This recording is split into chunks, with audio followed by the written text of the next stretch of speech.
No, seriously. Just let the idea go around in your head for a little while. We're going to continue with a reading which is on the screen. It's actually in the prayer book, and it's on page 162. The people of Israel shall keep Shabbat, observing Shabbat throughout the ages as a covenant for all time. It is a sign for all time between me and the people of Israel, for in 6 days Adonai made heaven and earth, and on the seventh day God ceased from work and was refreshed. Vishamru.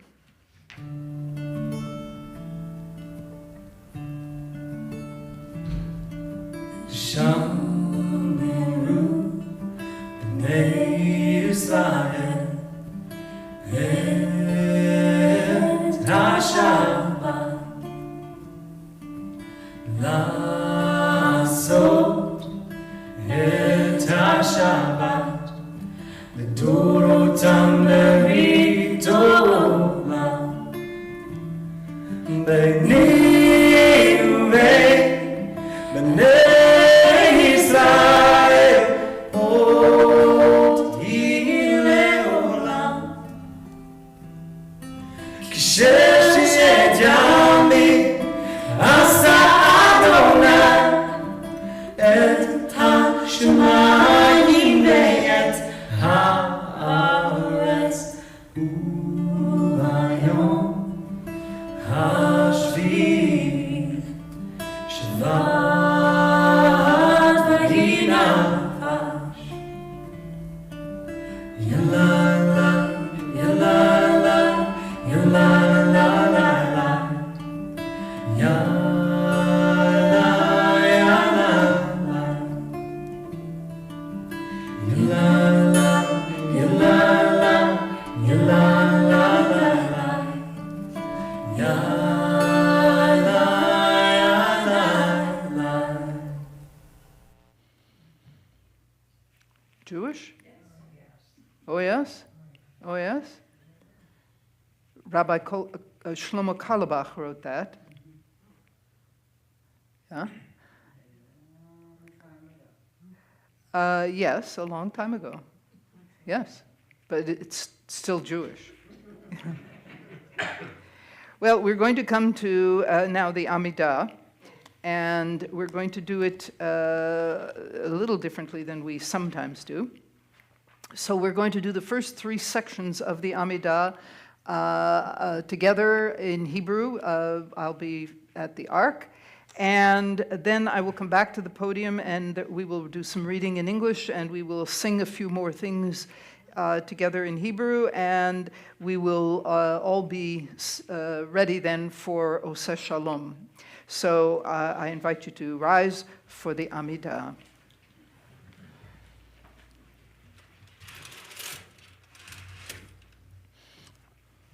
Good stretch for the arm. It's a good stretch for the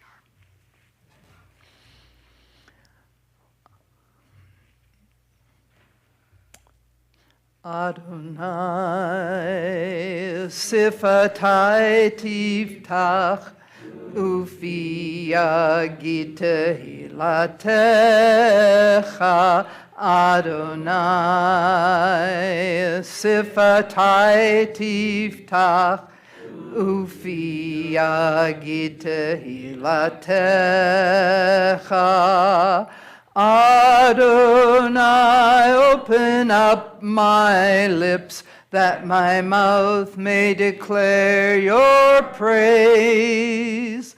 Adonai, open up my lips that my mouth may declare your praise. Adonai,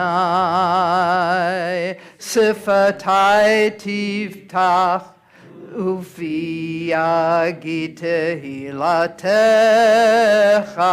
Adonai, sifatai tiftach, ufi yagite hilatecha.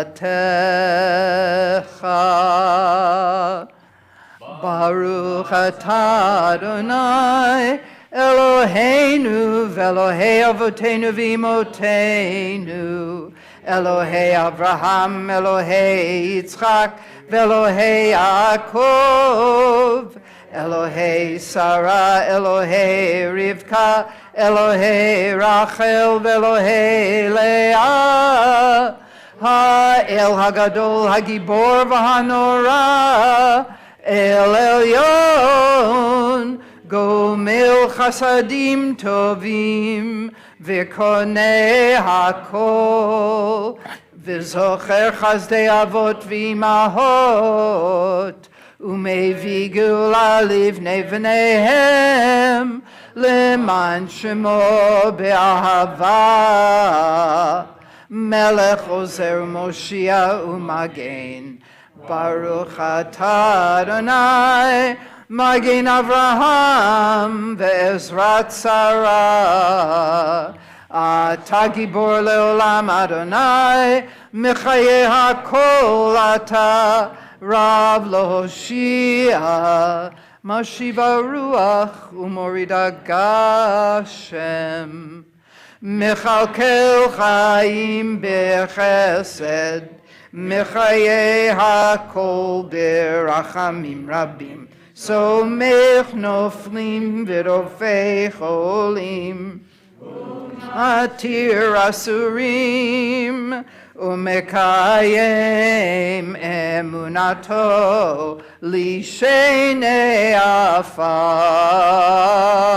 michamocha ba'al gevurot, mido mehelach, Melech memit umechayeh umatzmiach Yeshua v'ne'eman ata l'hachayot hakol Baruch atah Adonai mechayeh hakol Ata kadosh v'shimcha kadosh ukdoshim b'chol yom yahalelucha selah Baruch atah Adonai ha'el hakadosh.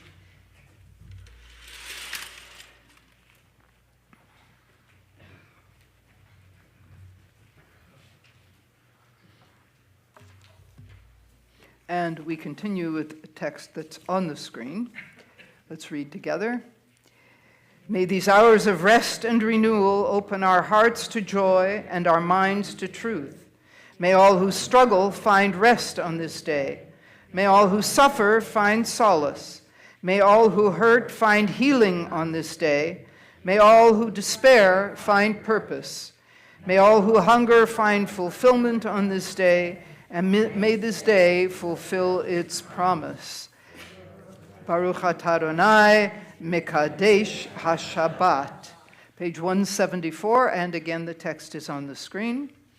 Ritzei, Ritzei, Ritzei Adonai Eloheinu be'amecha Yisrael utefilatam be'ahava tekabel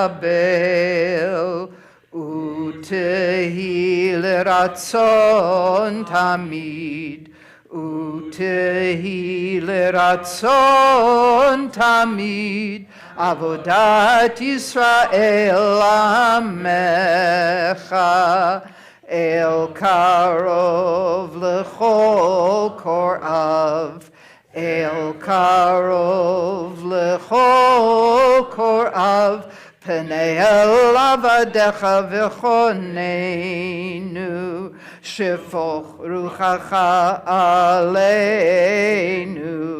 V'techezena eineinu B'shuvecha letzion berachamim Baruch atah Adonai Hamachazir Shechinato Letzion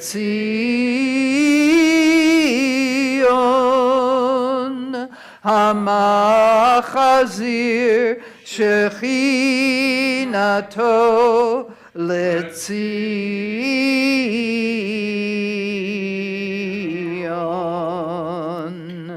And we continue on page 177 at the top. Let's read together. God of goodness, we give thanks for the gift of life, wonder beyond words, for the awareness of soul, our light within, for the world around us so filled with beauty, for the richness of the earth which day by day sustains us. For all these and more, we offer thanks. Baruch atah Adonai, hatov shimcha, ulecha na'eh lehodot. And we continue on page 178, and on the screen we have Shalom Rav.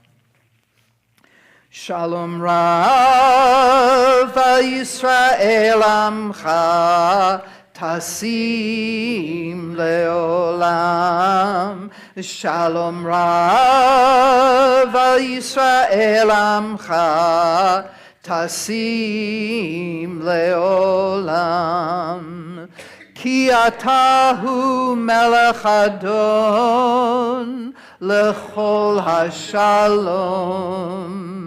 Ki atahu melech adon lechol hashalom.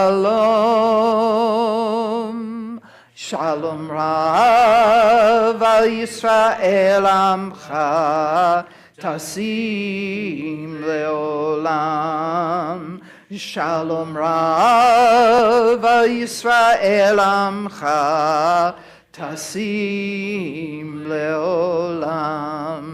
V'tov be'einecha levarech et amcha Yisrael b'chol eit u'v'chol sha'a b'shlomecha.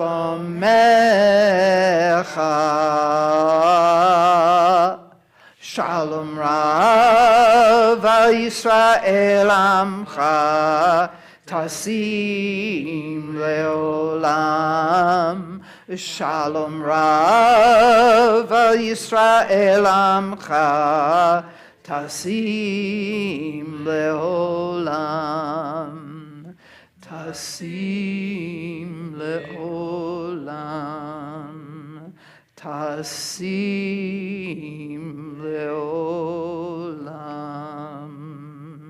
Baruch atah Adonai Hamvarech et amo Yisrael Bashalom. Please take this opportunity to pray privately. The traditional text is on page 180 in the prayer book, and there is the translation on the screen. We will reconvene with Oseh Shalom.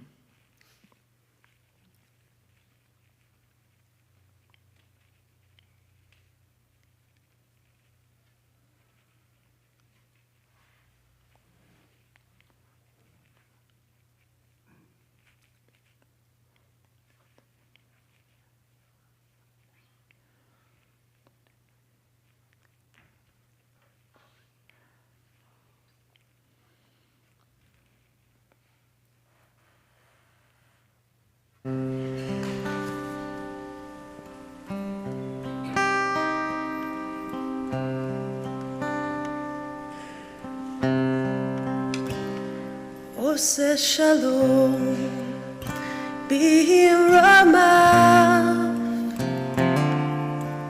Hu Yaseh Shalom Hu Yaseh Shalom Aleinu Yaseh Shalom Aleinu Oseh Shalom B'Ramav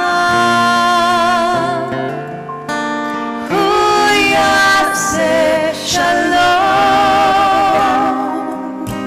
Hu Yaseh Shalom Aleinu Yaseh Shalom Aleinu Ve'al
Beautiful piece. Isn't that a beautiful piece?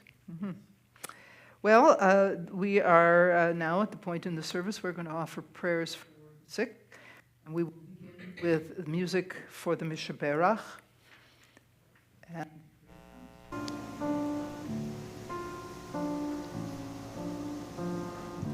Mishaberach Avotenu Avraham Yitzchak v'Yaakov Sarah Rivka Rachel v'Leah Hu yivarech v'yirapeh et hacholim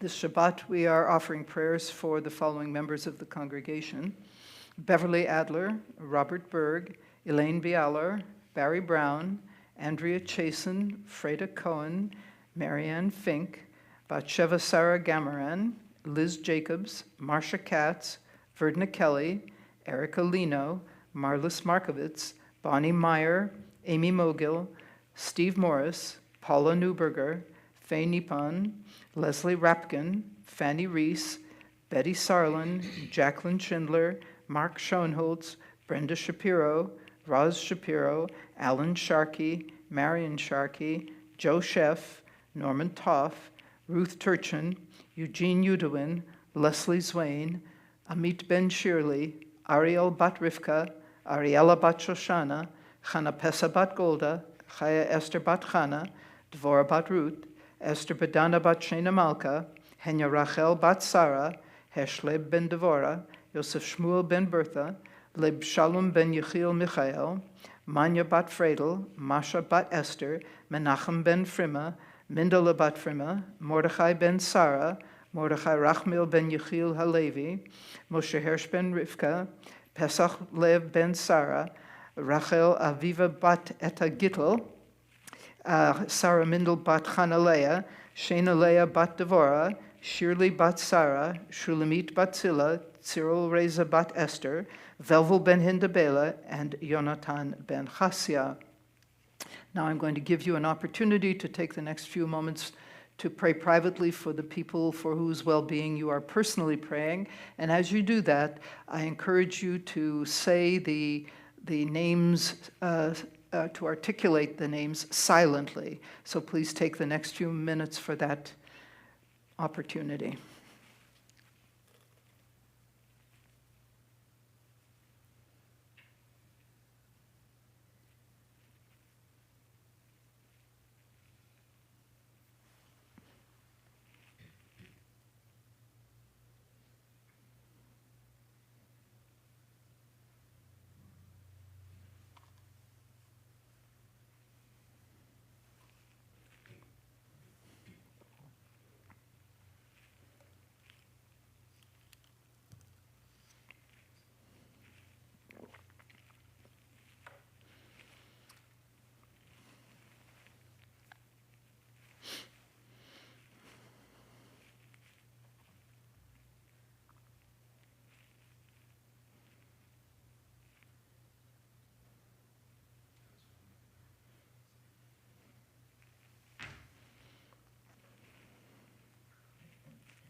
While you're doing that, you might want to add prayers for our country.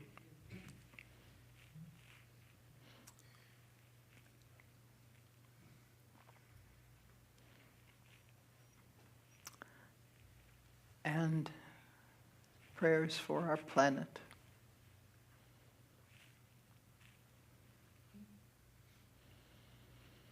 And we're going to go back to the music.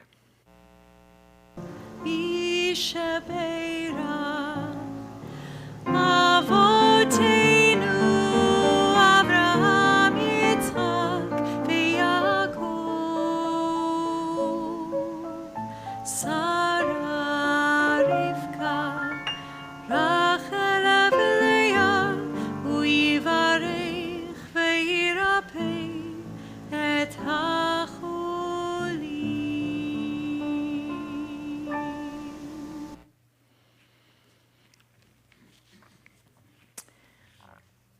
Well, the advertised subject for this evening is cremation.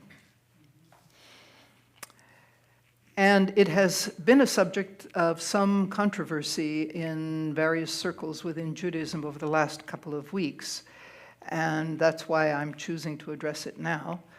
It has become a matter of some controversy because it has come to the attention of various authorities that a significant number of Jews are now choosing to be cremated. And in the Orthodox world, and in any and all of us who were raised with any amount of Jewish tradition, that is hard to understand. So I wanted to address the subject. Now, ideally, I would have raised this subject last week, but it wasn't a service that lent itself for this, which is unfortunate because the Torah portion last week included the death of both Jacob and Joseph. And when the Torah portion describes what was done to Jacob, our patriarch, who died in Egypt, it tells us that his body was mummified. And the same thing happens to Joseph in Egypt. His body is mummified, and the bodies are taken to Canaan, to the family ancestry's home for burial. The Torah tells us that when Jacob's death takes place, and after the mummification and the period of Egyptian mourning, the Israelites, the sons of Jacob, formed an entourage, and they went with their households, but not their children and not their cattle. They left those behind, and they went to Canaan, and they buried Jacob, and they came back. And then when Joseph dies, we are told that there was a huge entourage, because Joseph was a very senior mucky-muck in Egypt, right? And so it was a very big formal parade of mourners who went to Canaan to bury Joseph. And Joseph was accompanied by horses. And it's interesting that there are no camels mentioned, but we're told by scholars that there were no camels in those days in Canaan. And so between the cattle and the horses and the camels that I've just referenced, we have now covered the subject of ungulates, and we can go on.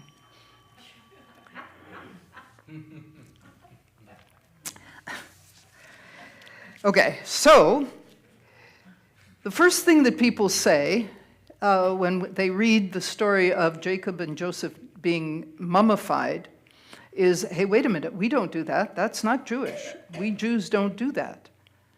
And the answer to that is actually consists of a number of things. First of all, they weren't Jews. They were Israelites, but they weren't Jews, not in any meaningful sense. We have no idea what their religious practices were.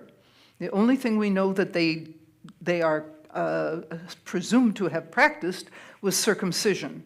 But in fact, the Egyptians also practiced circumcision, so there's a little problem with that. But we don't know what their practices were, and we do know that by the time of the burial of Jacob and then Joseph, the Ten Commandments hadn't been given yet. The instruction to observe Shabbat had not been given yet. Certainly no dietary laws, so we don't know what their religious identity or practices were all about. What we can say is that they were Israelites. Jacob was Israel, and his descendants were Israelites. And so we know that in the biblical period, there were at least a couple of different ways that Israelites were buried. And it seems highly likely that in Canaan there was no mummification practiced. We know that very few places actually did that at the time. But in Egypt it happened, and because Joseph was a big mucky-muck, and because Jacob was the father of the big mucky-muck, they were treated to the same kind of standards as royalty would have received. And that's why they were both mummified. But we Jews don't practice that. So that's one thing to keep in mind. Now, another thing to keep in mind is that if you fast forward from that moment in history, which is something like 3800 BCE, something like that, if you fast forward to the Roman period, approximately we'll say the year 0, there was a very interesting practice of burial at that time. The Romans themselves did practice this, but clearly Jews who could afford to also practice this. The custom was that when the person died, the body was washed and then wrapped in herbs and spices and oil, and then wrapped in what we would call shrouding, and the body thus wrapped would be put inside a cave, and then the cave would be stopped up, and the family would come back a year later, and they would find that all that was left was the bones. Remember, this is a very arid climate, so all that would be left was the bones. The bones were then put into a stone box called an ossuary, a bone box, and that box was then seated in a wall in somewhere in a family property or something like that. And there were caves, in fact, where many bone boxes were stored. There have been many of such discovered in modern Israel. But this was only what the wealthy could do. And we have cemeteries all over Israel that have been discovered where the bodies seem to have been put into the ground, wrapped in shrouds, but not with any kind of coffin or anything like that. And if you go to Israel today and see a funeral, you will see that the body is wrapped in shrouds, and it's placed on a stretcher, and the stretcher is lowered into the ground, and there is no coffin unless the person happens to be a prime minister or something of that sort. And then there will be a coffin for the service, and it's not entirely clear whether the coffin goes into the ground. I've heard different reports on that. So different practices now in Israel, different from what we do today. If you were to attend a funeral today and you were to see that the body was being put into the ground without a coffin, you would probably be unhappy about that, yes? Uh-huh. But it's not standard practice in Israel, worth noting. It's also worth noting that in places like Poland and Russia and all those other places, Winnipeg is one of them, where at certain times of the year you cannot actually dig a grave because the ground is frozen solid, they dug graves anyway. They did. They didn't wait for the thaw so that they could bury. Can you imagine how hard they had to work to break through the upper part of the ground to get low enough to be able to shovel out some dirt? Yes, they did do burials in the winter. But there are places in this country where that was not the practice. And if you want to hear more about that, ask me afterwards about my experience in Plattsburgh, where that was, in fact, not the practice until I got there. So there are different practices for burial in Judaism, and yet I have not mentioned cremation, you'll notice. What is cremation? It is the consumption of the body by fire, reduced to ash. You might remember a phrase from Torah.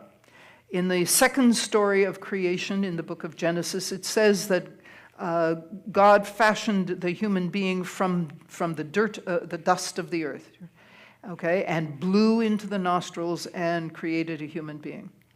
And later in that same story, just a few verses on, it says that from the dust you were taken and to the dust you will go. And this is the source of a phrase that you might recognize, ashes to ashes. Okay, that doesn't appear in the Bible, that phrase. That phrase appears only in the Book of Common Prayer of the Anglican Church, but it is based on the quotation I just gave you from the book of Genesis. From the dust you were taken, and to the dust you will return.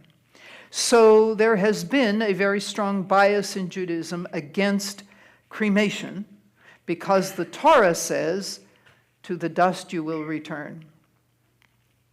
And that is the source of the Jewish traditional aversion to cremation.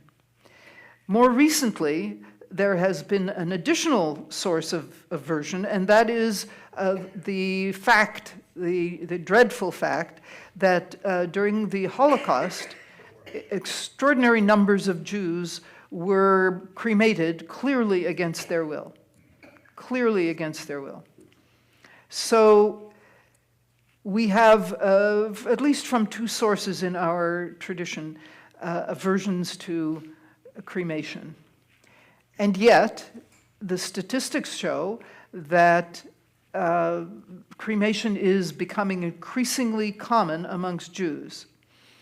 And the ultra-Orthodox in Israel and other places have begun to complain mightily about that. What is the rationale for cremation today? Well, there are several contributing factors. One is that burial in ground has become extraordinarily expensive. And that should never be an issue, should it? No. It should not be an issue. If we took that issue out of the equation altogether, I think more people would opt for in-ground burial. But to spend $10,000 or more on a funeral which involves a burial is abhorrent to lots of people, and for good reason. For good reason. And it's also true that if you buy a burial plot in a cemetery, and I know some of you here might be amongst the people who've done this, you buy a plot in a cemetery somewhere up north because you lived there, and you expected that you would die there, and guess what? You didn't.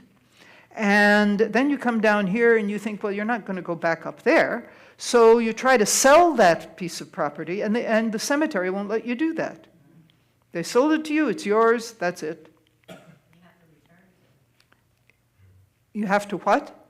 I was told by the cemetery up there that you give it back to the cemetery. There are cemeteries that won't take it back.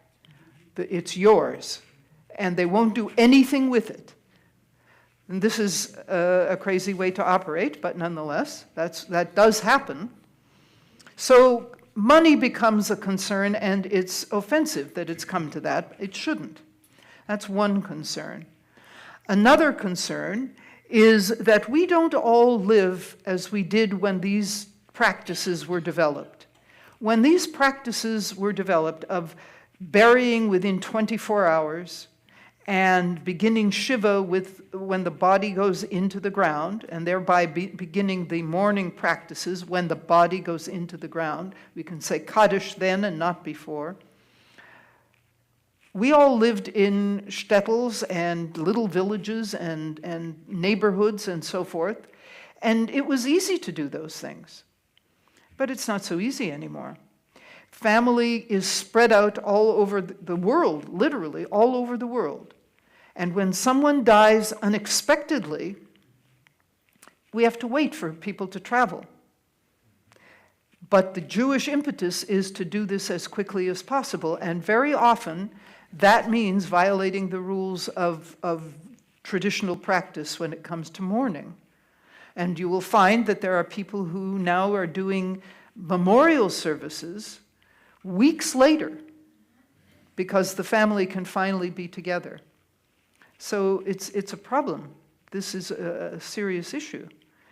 And another issue that people are looking at is the fact that there's not so much burial ground available anymore. There are, if you are driving out in the major urban settings in this country, there are certain areas where there are cemeteries, and you will find that those cemeteries are very crowded. Some of them are very crowded now. And purchasing property for a cemetery is an extraordinarily expensive thing. Never mind buying a burial ground for one person. Buying a cemetery is an expensive proposition, which then gets passed on to the consumer, you and me, and that's why we have these incredible expensive in-ground burial problems. And beyond that, there is the corollary to the fact that we don't all live in the same town all at the same time. And I raise this question with you. If you are buried in Florida, will your family come to your gravesite and visit? No. If you're buried in your hometown, wherever that was, will your family come there to visit? No. No. Do people go to graves and visit? Not the way we used to. Not the way we used to. Why not? Well, because inconvenient for sure, yes, but I think there's another reason. And I think the reason is that many people don't find any comfort from standing in front of a gravestone. If we want to think about the person who has died, that's here. That's here. It is not in a grave, right? And we are much more inclined, I think, culturally, to carry that person around with us than we are to visit a gravestone. Right? So we come to the conundrum of what do we do? It's expensive. Nobody's going to come and visit it. So should we be practicing cremation? And the ultra-Orthodox are very angry that we Jews are doing it. Of course, they say that we Reform Jews are doing it. And yes, we are. We Reform Jews are doing this.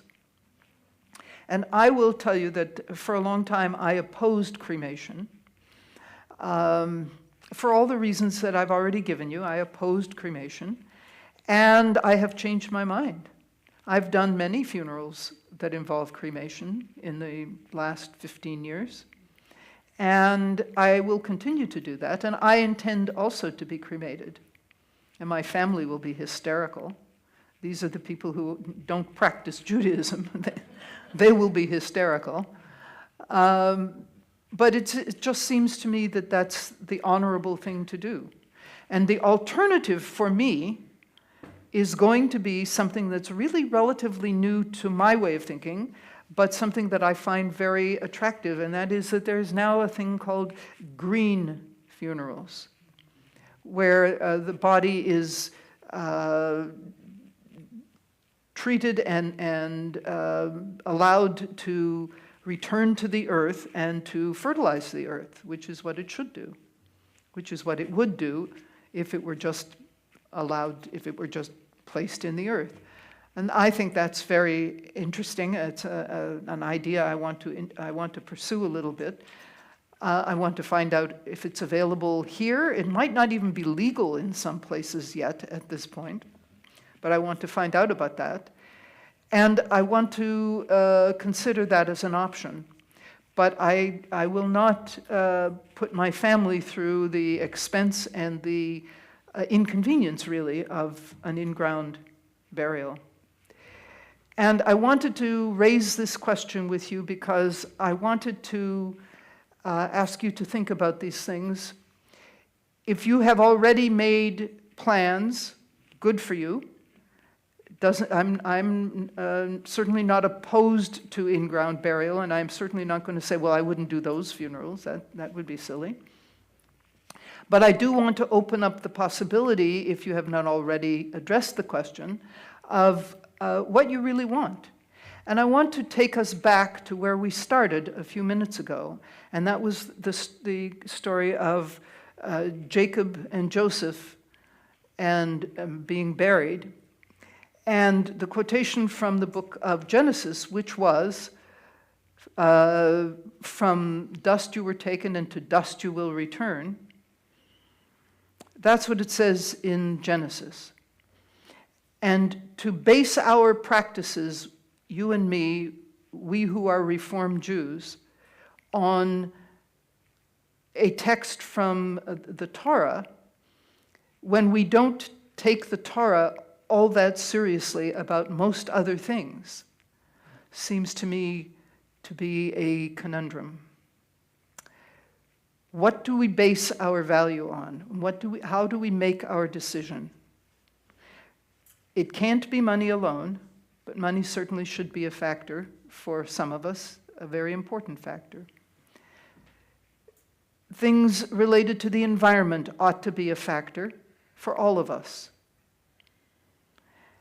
And the other thing, I think, at the end of it all, the bottom line has got to be how we want to leave this earth, how we want to be remembered, how we want to provide a message to our family and our friends about the things we care about.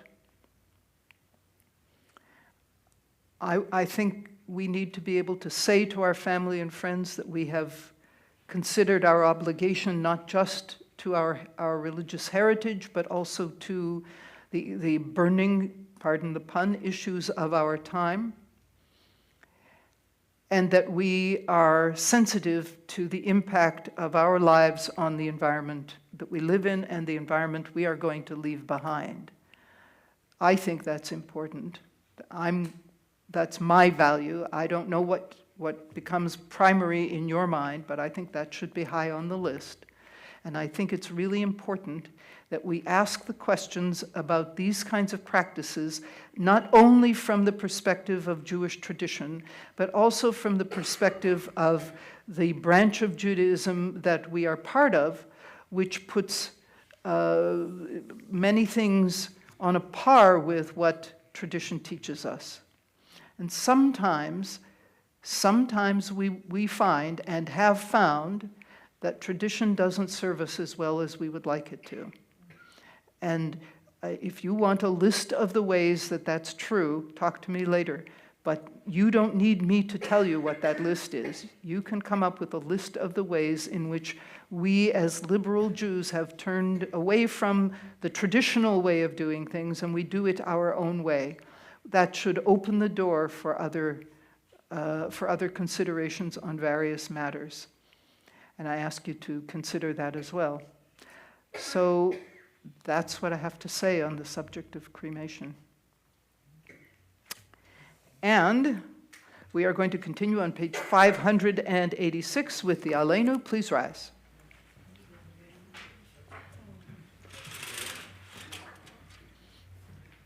Aleinu l'shabeach l'adon hakol, לתת גדולה ליוצר בראשית, שלא עשנו כגויי הארצות, ולא שמנו כמשפחות האדמה, שלא שם חלקנו כהם, וגור עלינו ככל המונם, ואנחנו קוראים ומשתחווים ומודים לפני מלך מלכי המלכים הקדוש ברוך הוא, שהוא נוטה שמיים ויוסר ארץ, ומושב יקרו בשמיים ממעל, ושכינתו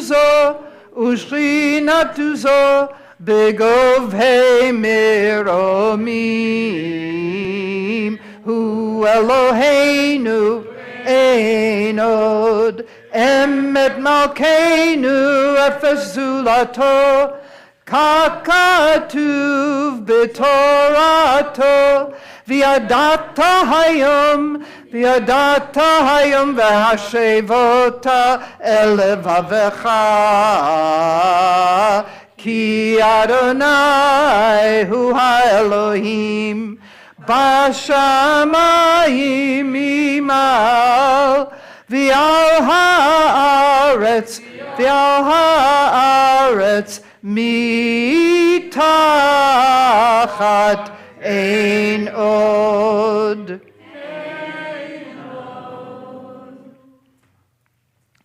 And we read together, let the time not be distant, O God, when all shall turn to you in love, when corruption and evil shall give way to integrity and goodness, when superstition shall no longer enslave the mind, nor idolatry blind the eye.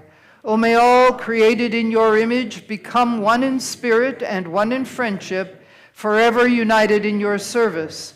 Then shall your realm be established on earth, and the word of your prophet fulfilled. Adonai will reign forever and ever. V'ne'emar v'haya Adonai lemelech al kol haaretz bayom hahu yeh Adonai echad Ushemo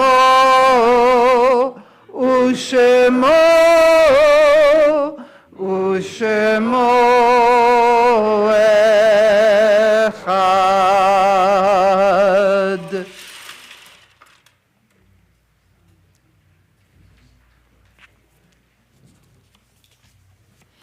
And we're going to turn now to page 597. The text is on the screen. Let's read it together. Our thoughts turn now to those who have departed this earth, our own loved ones, those whom our friends and neighbors have lost, the martyrs of our people whose graves are unmarked, and those of every race and nation whose lives have been a blessing to humanity. As we remember them, we meditate on the meaning of love and loss, of life and death. This Shabbat, the congregation is remembering Rebecca Grossman, grandmother of Michelle Atkins Schaefer, Phyllis Bloom, mother of Helen Basson, Charles Danneman, grandfather of Ricky Bauman, Sidney Bloom, father of Hal Bloom, Emmett Newman, father of Sandy Brady, Samuel Kelly Cooper, father of Andrea Cooper Finkel, Herb Cashvan, friend of Ed Birkin and Delise Axon, and many, many of us. Eugene Gardner, father of Janet Corin, my apologies. Harvey Kemp, father of Sandy Goldstein and husband of Dorothy Kemp. David Levine, brother of Naomi Hauser. Fanny Pottishman Goldman, grandmother of Naomi Hauser. Teresa Goldberg, mother of Marcia Katz. William Katz, father of Mel Katz. William Lafer, husband of Rochelle Lafer. Robert Ellis, father of Wilma Levine. Selena Morris, grandfather of Stephen Morris. Rachel Cagno, grandmother of Mark Neckes. David Offenbach, father-in-law of Ellen Offenbach.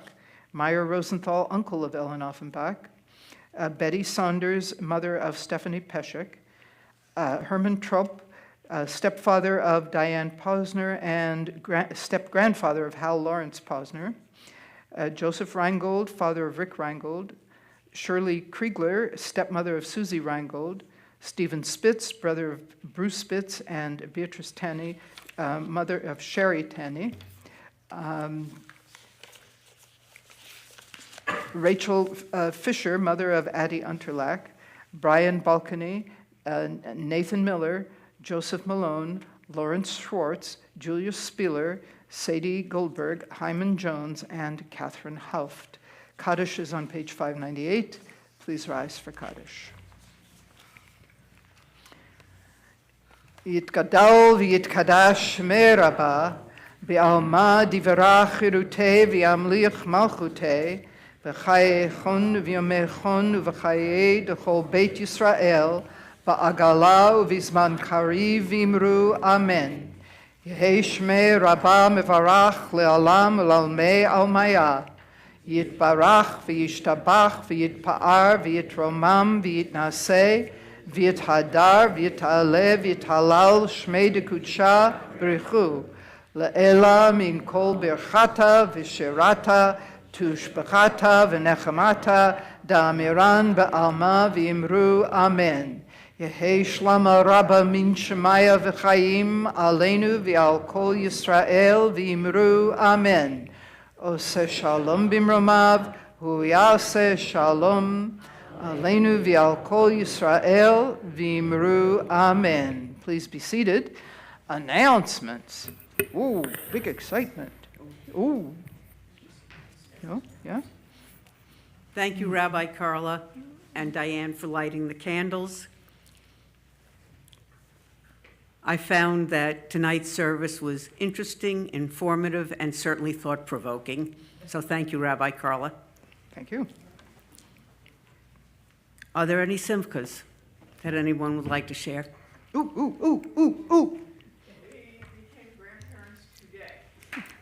The Kingsons became grandparents today. Mazel tov. So that didn't coincide with your birthday? No. Yeah, no. This is a little girl who has her own birthday, thank you. And it will not always be on Friday, the 13th. But yes, that was very exciting. Yes, wonderful. Any, yes? Our grandson, who's a junior at Brown University, just got his grades for the first semester, and he got all A's. Hey! Tonight's Oneg is sponsored by Stephen Tabin and Stephen Blasovsky in celebration of their mutual birthdays. This is a very busy week coming up. Tomorrow, Shabbat morning service at 10 a.m., followed by Kiddush lunch and Torah study and the Kiddush lunch in person and via Zoom. Sunday, January 15th at 12 noon, congregation is invited to the Chanukah Habayit, dedication of the home of Ricky Bauman and Diane Berthold. Rabbi Carla will affix a mezuzah to the front door. Monday, January 16th, 10:30 a.m., Library Book Club via Zoom. Tuesday and Thursday, classes as usual. Next Friday, Shabbat services. Sunday, January 22nd, the Showtimers present The Great White Way, music by Jewish composers. The cost is $10. If you haven't purchased a ticket yet, contact Joellen Bromberg as soon as possible, as the last day to buy a ticket is January 15th. And save the date, Sunday, February 5th at 11 a.m. for an organizational meeting of the choir. It's time to join our voices in song. Have you missed singing in a choir? Can you sing harmony parts? Are you getting stirred up just thinking about what we can accomplish at Beth Israel? Then you are our choice. Come and hear about our newly forming temple choir. Organizational meeting will be Sunday, February 5th at 11 a.m. in the sanctuary.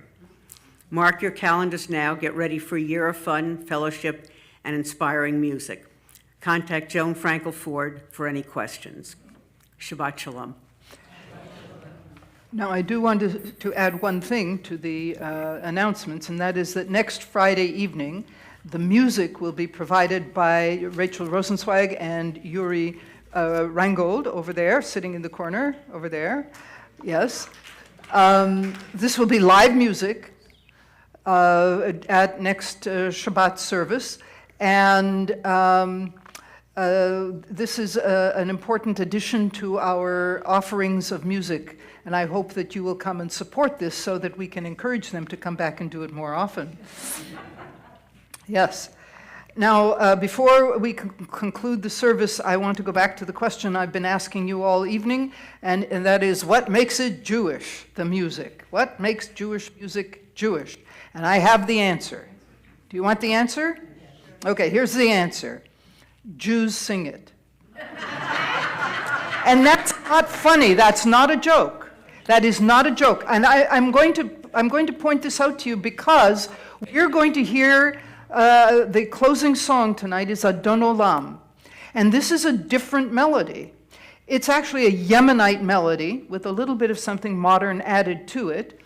It's sung by Aviva Chernik and played by her husband, whose name is Joel Schwartz. And it is a Yemenite melody.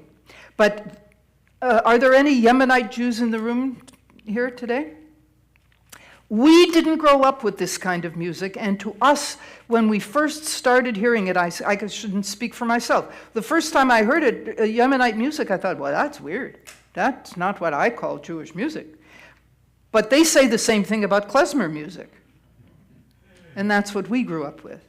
So Jewish music is what Jews sing wherever they are at whatever time in our history. That's what's Jewish music. And with that, I give you Adon Olam.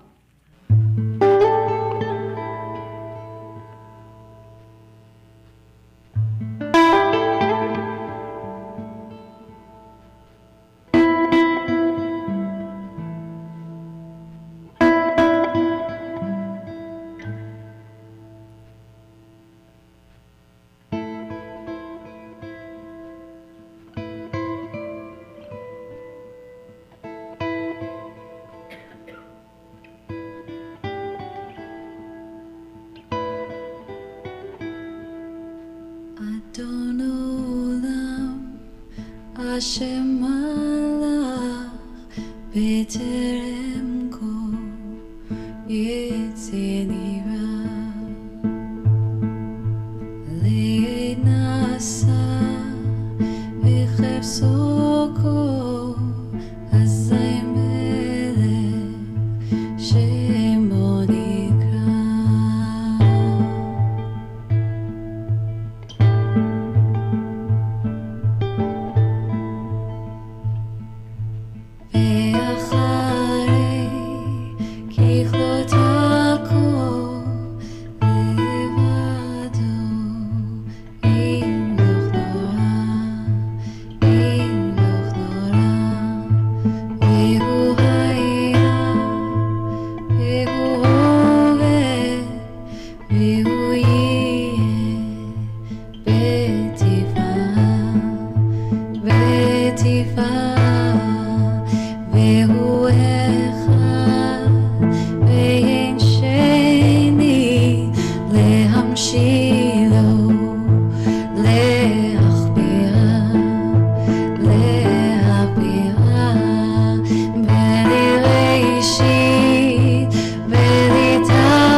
Hazay melech shemo nikra, biyado kidruchi, v'yayti sham v'ya'ira, im ruchi geviyati, Adonai li v'lo ira.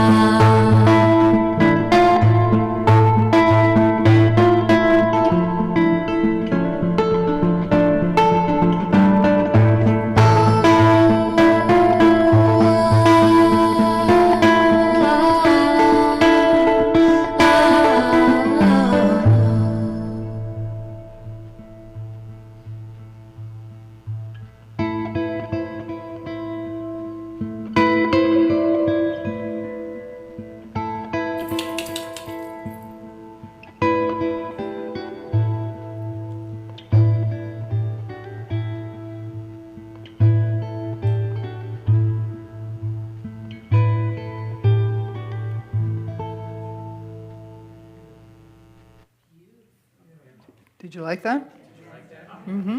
That's a wonderful melody. Well, we're about to adjourn to the social hall. Before we do that, we remind you to turn your cell phones back on. To the folks at home, we say we wish you were here. Come and join us soon. Please have an Unik Shabbat of your own at home, and we all adjourn. Shabbat Shalom.